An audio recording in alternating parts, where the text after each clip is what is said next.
জয় হিন্দ বন্ধুরা, কেমন আছো তোমরা? আশা করছি তোমরা ভালো আছো। তো তোমরা এই কিছুদিন ধরে দেখছো যে ওয়েস্টবেঙ্গল পুলিশের যে প্রশ্নপত্র ফাঁস নিয়ে কিছু কল রেকর্ডিং ভাইরাল হয়েছে। তো আজকের এই ভিডিওতে তোমাদেরকে জানাবো যে কল রেকর্ডিং ভাইরাল নিয়ে পিআরবি কি পদক্ষেপ নিচ্ছে। আমি ডিপার্টমেন্টে আছি, ডিপার্টমেন্টে থেকে যত উচ্চ আধিকারিকদের সাথে কথা বলে যেটা জানতে পেরেছি যে এবছর তোমাদের যে ওয়েস্টবেঙ্গল পুলিশ এবং কলকাতা পুলিশের যে কনস্টেবলের এক্সামটা হবে পিআরবির আন্ডারে, তো পিআরবি খুব বড় বড় পদক্ষেপ নিয়েছে যাতে প্রশ্নপত্র ফাঁস না হয় এবং যোগ্য প্রার্থীরা যেমন চাকরিটা পায়, যোগ্য প্রার্থীরাই যেমন নিজেদের চাকরিটা বুঝে নেয়। তো আজকের এই ভিডিওটা তোমাদের জন্য খুবই গুরুত্বপূর্ণ যে পিআরবি কি কি পদক্ষেপ নিয়েছে। অনেকেই মানসিক কি বলবো মানসিক চিন্তায় পড়ে গেছে যে যদি আমাদের প্রশ্নপত্র ফাঁস হয়ে যায়, এতদিন ধরে আমরা পড়াশোনা করছি, এতদিন ধরে আমাদের কষ্ট, তো সেই কষ্টটা কি হবে? কষ্টটা কি আমাদের ফালতু নষ্ট হবে? এতদিন ধরে আমরা প্রিপারেশন নিচ্ছি, তো প্রিপারেশনটা কি আমাদের জলে চলে যাবে? তো কিচ্ছু তোমাদের জলে যাবে না, কিচ্ছু তোমাদের ফালতু হবে না। পিআরবির উপরে ভরসা রাখো। পিআরবি একটা স্বচ্ছ বোর্ড, আজ পর্যন্ত কোনো দু নম্বরই হয়নি আর হবেও না।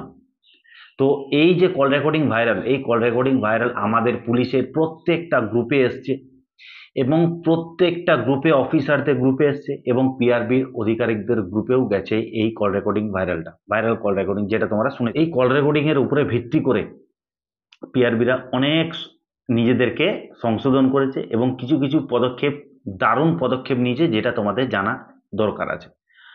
তো এটুকুই তোমাদেরকে বলবো, ভিডিওটা পুরোটা দেখবে এবং ইনফরমেশনটা যদি ভালো লাগে লাইক করবে। চ্যানেলে নতুন এসে থাকলে সাবস্ক্রাইব করো। তোমরা এতজন ভিডিওটা দেখছো, ভিডিওটা সাবস্ক্রাইব করছো না চ্যানেলটা, অবশ্যই বলবো তোমাদেরকে এরকম ভিডিও প্রতিদিন পাওয়ার জন্য চ্যানেলটা সাবস্ক্রাইব করে রাখো এবং সবাইকার আগে ইনফরমেশন পেতে হলে অবশ্যই চ্যানেলের সাথে যুক্ত থাকতে হবে। এবং কারেন্ট অ্যাফেয়ার্স এবং প্র্যাকটিস সেটের জন্য যদি তোমাদের দরকার হয়, পরীক্ষার আগে তোমাদেরকে হুবহু কারেন্ট অ্যাফেয়ার্স এবং প্র্যাকটিস সেট 100 নম্বরে তোমাদেরকে দিয়ে দেওয়া হবে।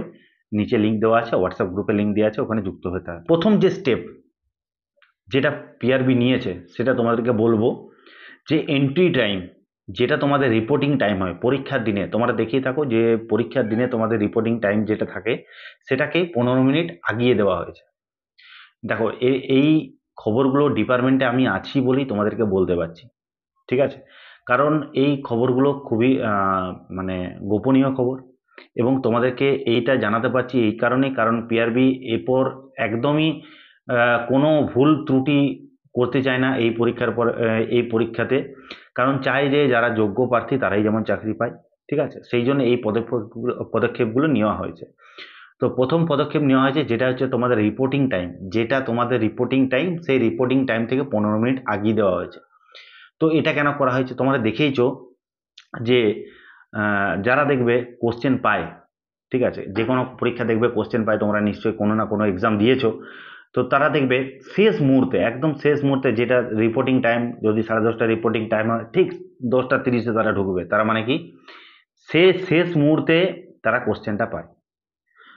কোশ্চেন যখন ভাইরাল হয় তখন শেষ মুহূর্তেই ভাইরাল হয়, ঠিক আছে? তো আশা করছি এটার করে অনেকটা হেল্প হবে এবং ছেলেরাও স্বচ্ছভাবে পরীক্ষা দিতে পারবে। যেটা হচ্ছে তোমাদের 15 মিনিট, তোমাদের যে এক্সাম টাইমটা, রিপোর্টিং টাইমটা, সেটা আগিয়ে দেওয়া হয়েছে।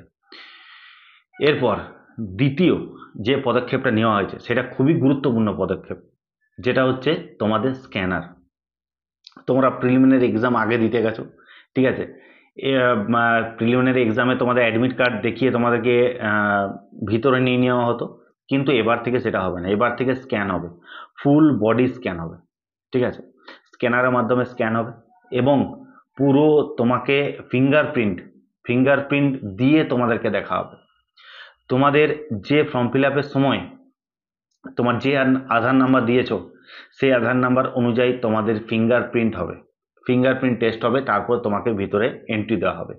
এটা কেন করা হয়েছে? অনেকের দেখবে প্রক্সি করে দেয়, এর পরীক্ষা ও দিয়ে দেয়, ওর পরীক্ষা ও দিয়ে দেয়, এরকম হয়। সেটাও এইবার থেকে আর হবে না। পিআরবির খুবই গুরুত্বপূর্ণ পদক্ষেপ চলছে এইবারে।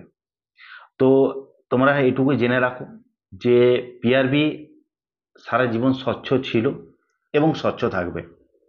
ঠিক আছে, কিন্তু এই কল রেকর্ডিংগুলো ভাইরাল হওয়ার পর একটা জিনিস যেটা ঘটেছে, সবাইকারই তোমাদেরও যেরকম মনে ভয় আছে যে কোনো এক্সামে যদি কোশ্চেন পত্র লিক হয়ে যায় তাহলে আমাদের জীবন নষ্ট হয়ে যাবে, ঠিক সেরকমই পিআরবির অধিকারীরা যারা আছে এবং আরো উচ্চ অধিকারীরা যারা আছে তাদেরও মনে একটা ভয় আছে যে কোনো কোশ্চেন যাতে লিক না হয়, যাতে ছেলেরা যোগ্য প্রার্থীরা যেমন চাকরিটা পায়।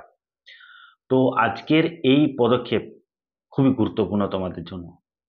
আরেকটা যেটা পদক্ষেপ নেওয়া হয়েছে পিআরবির তরফ থেকে সেটা আরো গুরুত্বপূর্ণ, যেটা তোমরা খুবই গুরুত্বপূর্ণ, যেটা খুবই ভিতরের খবর এবং তোমরা এটা কেউ জানতে পারবে না এবং কোনোদিন কোনো ইউটিউবারও কেউ বলবে না, কারণ আমরা ডিপার্টমেন্টে আছি, আমরা ডিপার্টমেন্ট থেকেই তোমাদেরকে এই জিনিসগুলো বলতে পারবো। তার জন্য তোমাদেরকে বলছিলাম যে চ্যানেলটা সাবস্ক্রাইব করে রাখতে, অনেক হেল্প হবে তোমাদের, সামনে তোমাদের এক্সাম আছে, অনেক অনেক কিছু তোমাদেরকে হেল্প করতে পারবো, চ্যানেলটা সাবস্ক্রাইব করে রাখো। ওকে, তো যেটা মেন পদক্ষেপ যেটা নেওয়া হয়েছে সেটা হচ্ছে এক্সামের কোশ্চেন। আগে যেরকম এক্সামের কোশ্চেনটা অনেকদিন আগে তৈরি হয়ে থাকতো, অনেকদিন আগে এক্সামের কোশ্চেনটা রেডি হয়ে থাকতো, কিন্তু এইবার থেকে এটা আর হবে না। এবার থেকে কোশ্চেন যে ডাব্লিউপি কনস্টেবল এবং কলকাতা পুলিশ কনস্টেবলের যে কোশ্চেন পেপার তোমরা এক্সাম দেবে, প্রিলিমিনারি এক্সাম এবং মেইন এক্সাম, সেই এক্সামের কোশ্চেন পেপার খুব রিসেন্ট তৈরি করা হবে, খুব রিসেন্ট তৈরি করা হবে। অর্থাৎ মানেটা বলতে চাইছি, যদি তোমাদের, ঠিক আছে, আমি উদাহরণ হিসাবে যদি তোমাদের কলকাতা পুলিশের কনস্টেবলের এক্সামটা উদাহরণ হিসাবে যদি ধরি যে 29শে সেপ্টেম্বর যদি কলকাতা পুলিশের প্রিলিমিনারি এক্সাম হয়, তো সেই প্রিলিমিনারি এক্সামের কোশ্চেন ঠিক 15 দিন আগে রেডি করা হবে। সেই কোশ্চেন পেপার তোমাদের 15 দিন আগে রেডি করা হবে। ঠিক আছে, এটা একটা ভাইটাল পয়েন্ট। এটার থেকে তোমরা একটা জিনিস মাথায় রাখতে পারো যে 15 দিন আগের কারেন্ট অ্যাফেয়ার্সও কিন্তু তোমাদের পরীক্ষায় আসতে পারে। ঠিক আছে, এটাও মাথায় রাখবে। তো 15 দিন আগে তোমাদের কোশ্চেন পেপার রেডি হবে, 15 থেকে 20 দিনের মধ্যে তোমাদের কোশ্চেন পেপার রেডি, তার আগে আর কোশ্চেন পেপার রেডি হবে না। কারণ কেন, আগের থেকে কোশ্চেন পেপার রেডি হলে ভাইরাল হওয়ার বা আমাদের যে কোশ্চেন লিক হয়ে যাওয়ার যে একটা ভয়, সেটা থাকবে না। ঠিক আছে, তো তোমাদের একটাই কথা বলবো, নিজেদের যদি প্রিপারেশনটা ঠিকঠাক থাকে, নিজেদের মনে যদি জোর থাকে যে আমি চাকরি পাবো, তো এই সব জিনিসে কান দেবে না, নিজেদের প্রিপারেশনটা একদম ভালোভাবে করে যাও। এবং আগামী দিনে যে দিন আসছে, তো কাট অফটাও অনেক হাই যাবে, কারণ সব ছেলে মেয়ে ভালোভাবে পড়াশোনা করছে, সব ছেলে মেয়ে কিন্তু কষ্ট করছে। তো এখানে চাকরি পেতে গেলে তোমাকে লড়াই করেই চাকরি পেতে হবে। তো সেই জন্য বলছি তোমাদেরকে নিজেদের প্রিপারেশন চালিয়ে যাও, এইসব কোথায় কান দিও না। পিআরবি স্বচ্ছ ছিল, স্বচ্ছ আছে এবং স্বচ্ছ থাকবে, চিন্তা করার কোনো দরকার নেই। ওকে, এটুকু তোমাদের ইনফরমেশন দেওয়ার ছিল। ভিডিওটা ভালো লাগলে লাইক করবে, চ্যানেল নতুন এসে থাকলে সাবস্ক্রাইব করবে। দেখা হচ্ছে নেক্সট ভিডিও। জয় হিন্দ, জয় ভারত।